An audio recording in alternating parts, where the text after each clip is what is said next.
네, 안녕하세요. 고민 들어준 작가 나영치입니다. 자, 오늘은 호오포노포노 실천법을 책을 가지고 왔습니다. 네. 실천법은 휴렌 박사하고 가와이 마사미 이 두 분이 공저를 하신 건데요. 자, 볼게요. 책 뒤에 보면 조혜련이 털어놓은 성공 비법 한 가지라고 나와 있습니다. 자, 읽어볼게요. 예전부터 나는 자기계발 서적을 즐겨 읽어왔지만 이 책만큼 쉽고도 강력한 책은 보지 못했다. 내가 일본에 진출하고 활동할 수 있게 된 데는 진작부터 휴렌 박사가 알려준 대로 나 자신을 가다듬은 덕분도 있다. 휴렌 박사가 호오포노포노 실천법을 개인뿐 아니라 회사, 비즈니스에도 두루 적용한 이 책이 이제야 우리나라에 소개되는 것이 너무 아쉬우면서도 매우 기쁘다. 100가지를 아는 것보다 실천이 중요하다. 이 책은 저자가 가장 심혈을 기울인 호오포노포노의 완결판이라고 할 수 있다. 네. 여기는 실천법이 나와 있어요. 실천법. 볼게요. 이거 이제 호오포노포노를 하다 보면 이거 왜 이렇게 간단해? 이거 뭐야? 이렇게 생각하시는 분들이 많을 것 같아요. 저 또한 그랬었고요. 그냥 미안합니다, 감사합니다, 사랑합니다, 용서해 주세요. 요것만 하면 다 되는 거야? 근데 왜 인생이 안 바뀌어? 이렇게 말씀하시는 분도 분명히 계실 거예요. 거기에 대해서 잠깐 이제 설명을 드리면 이 설명을 꼭 이제 드리고 싶어요. 누구를 향해서 말하는 건가요? 답은 정보를 대상으로 말하는 겁니다. 66페이지. 미안합니다, 용서하세요, 감사합니다, 사랑합니다 라는 호오포노포노의 4가지 말은 잠재의식 속에 있는 정보에 대고 하는 말이다. 이를 다른 사람을 향해서 말하는 것으로 해석하는 사람이 있는 듯한데, 다른 사람을 향해서 사과를 하는 것도 용서하세요 라며, 용서를 구하는 것도 감사합니다 라며 고마운 마음을 전하는 것도, 사랑합니다 라며 사랑을 전하는 것도 다 아니다라는 거죠. 자, 여기 이걸 잘 이해를 하셔야 돼요. 자, 사람한테 사과하는 게 아니고요. 용서를 구하는 것도 아니고요. 고마운 마음을 전하는 게 아니라는 거죠. 뭘 대상으로? 정보를 대상으로 하는 겁니다. 미안합니다, 용서하세요, 감사합니다, 사랑합니다 라고 자기 내면의 정보에 대해 말하는 것이 무언가 이상하다고 여겨질 수 있습니다. 여기서 이 4가지 말은 우리가 자기 자신 속에 있는 자신을 미워하는 정보를 향해서 말하는 것으로 이해하기 바랍니다. 구체적으로 내 잠재의식 속의 정보 중 어느 부분이 지금의 문제를 일으키고 있는지 스스로에게 자문하고 그 부분이 무엇인지 알지 못하더라도 미안합니다, 용서하세요, 감사합니다, 사랑합니다 라는 호오포노포노의 말을 하게 되면 그것이 삭제됩니다. 예수는 네 원수를 사랑하다라고 말했다. 여기서 말하는 내 원수는 자기 밖에 있는 사람을 가리키는 것이 아니다. 자기 자신 안에 있는 정보, 과거의 기억을 가리키는 말이다. 그러므로 원수, 적이라고 말하지만 그것은 그저 정보일 뿐이므로 적을 사랑하는 것이 그렇게 어렵기만 한 일은 아니다. 이렇게 보면 그 정보를 사랑하고 이에 감사하는 것이 가능해지고 따라서 정보를 삭제하는 것이 가능하다.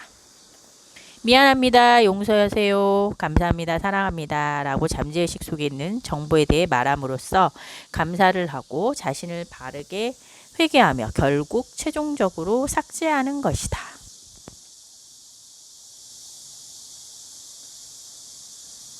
네. 자, 어떤 순서로 말하는 게 좋을까요? 어떤 순서로 말해도 상관없다고 해요. 자, 미안합니다, 용서하세요, 감사합니다, 사랑합니다 해도 되고요. 감사합니다, 사랑합니다, 미안합니다, 용서해 주세요 되고요. 용서하세요, 감사합니다, 사랑합니다, 미안합니다 되고요. 사랑합니다, 감사합니다, 용서하세요, 미안합니다 다 돼요. 저 같은 경우는 감사합니다, 사랑합니다, 미안합니다, 용서해 주세요. 이게 좀 편하더라고요. 네. 자, 감정을 넣지 않고 말해도 되나요? 네, 그렇습니다. 호오포노포노의 말은 언제 해야 되나요? 언제라도 좋습니다. 문제가 생겼을 때 좋고요. 문제가 없어도 되고요. 없었을 때 말해도 되고요. 감사합니다, 사랑합니다, 미안합니다, 용서하세요. 정보. 왜냐하면 이걸 수시로 해야 되는 거는 그 이유죠. 잠재의식 속 정보가 삭제를 되지만 잠재의식의 정보는 1초에 또 1100만 비트가 생겨나고 있다고요. 그러면 금세 또 다른 정보가 빛을 가로막게 됩니다. 1100만 비트. 네. 그러므로 한번 호오포노포노의 말을 했다고 해서 그만둬서는 안 됩니다. 정보에 차단되어 있던 빛이 계속 도달할 수 있도록 멈추지 않고 해야 하는 이유가 바로 여기에 있습니다. 정해진 횟수는 있나요? 없습니다. 내 경우는 우선 나 자신에게 다음 질문을 기대 없이 한번 던집니다. 도대체 내 속에 있는 무엇이 원인이 돼서 이런 감정이 일어나는 것인가? 내 안에 있는 잠재의식의 정보 중에서 무엇이 원인이 되어 이런 문제가 일어나는 것인가? 그리고 그 감정이나 문제를 만들어내고 있는 정보에 대해서 감사합니다, 사랑합니다 라고 말하는 것입니다.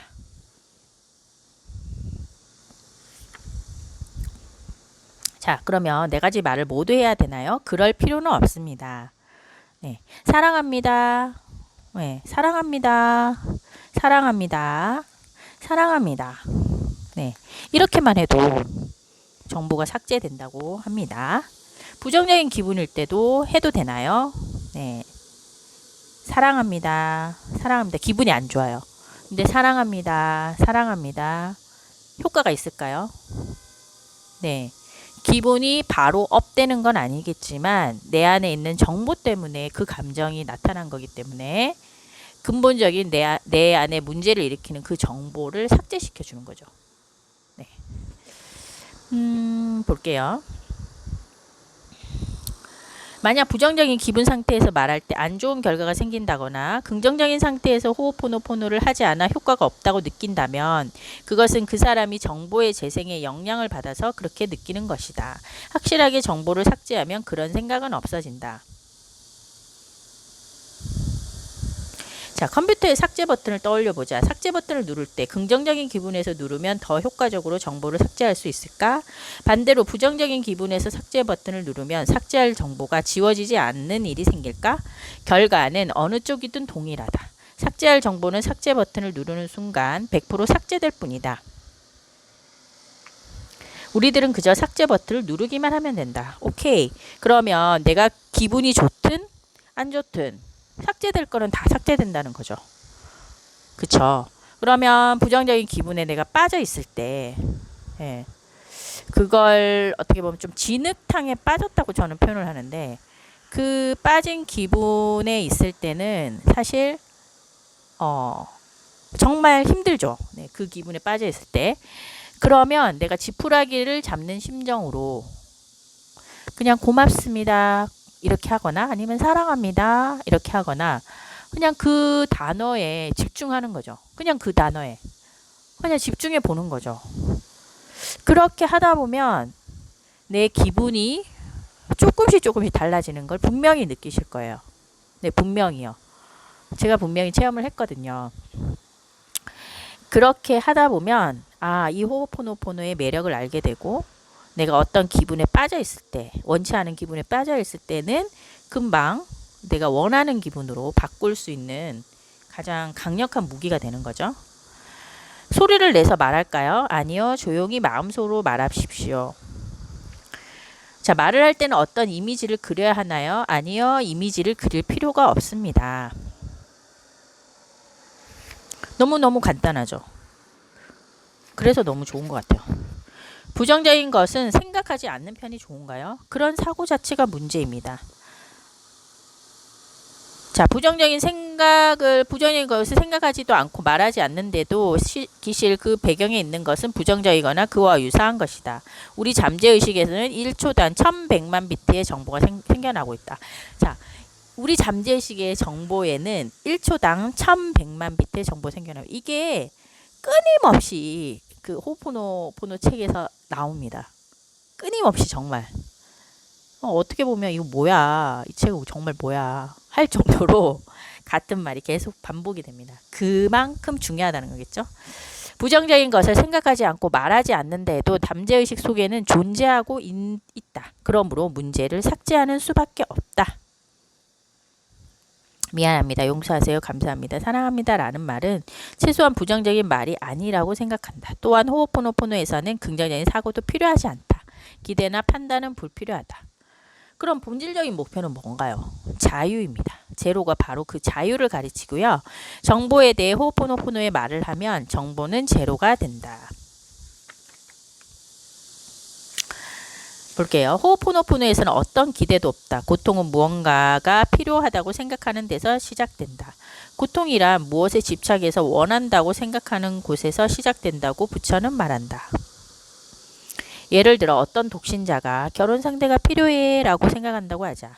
그런데 호오포노포노로 정화를 해보니까 파트너는 반드시 필요한 것이 아니라는 결과가 나올지도 모른다. 독신인 채로도 행복하다 라는 결과가 나올지도 모른다. 제로가 된다는 것은 원하는 욕망도 없고 필요로 하는 것도 없는 언어로 표현할 수 없는 상태인 것이다. 네. 뭘까요, 정말? 어떤 상태일까요? 원하는 욕망도 없고 필요로 하는 것도 없고 정말 어떤 상태일까요? 정말 진정한 자유 상태? 어떤 충만함? 자, 그런 나의 그런 충만한 상태 그리고 제로가 되는 상태를 이 호포노포노가 정말 쉽게 만들어 줄 수 있다는 거죠. 네, 호포노포노의 실천법 이건 사례도 나와 있고요. 되게 재밌어요. 그래서 꼭 읽어보셨으면 좋겠고 그리고 뒤에 보면 뭐 호흡법 그리고 X 이미지 표시 뭐 지우개 달린 연필 연필심을 깎지 않은 채로 사용한다. 마음속으로 이슬방울이라고 말한다. 그렇게 함으로써 지우개 달린 연필을 활성화해 정화도구로 만든다. 지우개의 끝으로 문제를 삭제하는 이미지를 그려 자신의 잠재의식 속에 있는 문제의 원인이 되는 정보를 삭제한다. 예를 들면 문장을 쓰고 난 뒤 지우개 달린 연필로 한번 툭 친다. 그러면 그 다음에 다시 글을 쓰기 시작할 때 제로에서부터 인스피레이션으로 글을 쓰는 것이 가능하다. 오, 네, 좋네요. 지우개 달린 연필 이거 뭐 쉽게 구할 수 있죠. 지우개 달린 연필. 좋아요. 뭐 아이스 블루 만드는 방법, 블루 솔라 워터 만드는 방법, 뭐 이런 것 정화의 실천편 이런 것도 나와 있고요.